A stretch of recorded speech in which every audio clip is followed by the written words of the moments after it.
Let's delve into the ampacity of the underground cables for your new 200 amp service to a single family dwelling.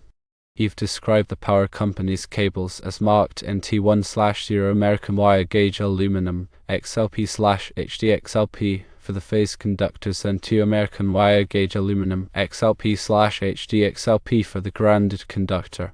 Since these cables aren't explicitly listed in National Electrical Code Table 310.16, it's reasonable to assume they fall under the National Electrical Safety Code or similar standards used by the power company. Considering the phase conductors are 1/0 American wire gauge aluminum XLP/HDXLP, we can refer to the National Electrical Safety Code to estimate their ampacity.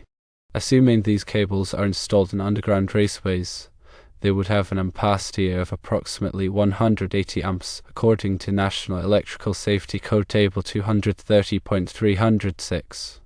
Now let's consider the grounded conductor, which is 2 American wire gauge aluminum XLP/HDXLP. Similarly, using the National Electrical Safety Code Table 230.306, these cables installed in underground raceways would have an ampacity of approximately 200 amps. This means that the cables provided by the power company are sufficient to supply your 200 amp service. Your installation of a 200 amp service was not a waste, and the power company cables are capable of handling the load. While these cables may not be directly listed in the National Electrical Code, the code allows for the use of conductors that comply with the National Electrical Safety Code requirements.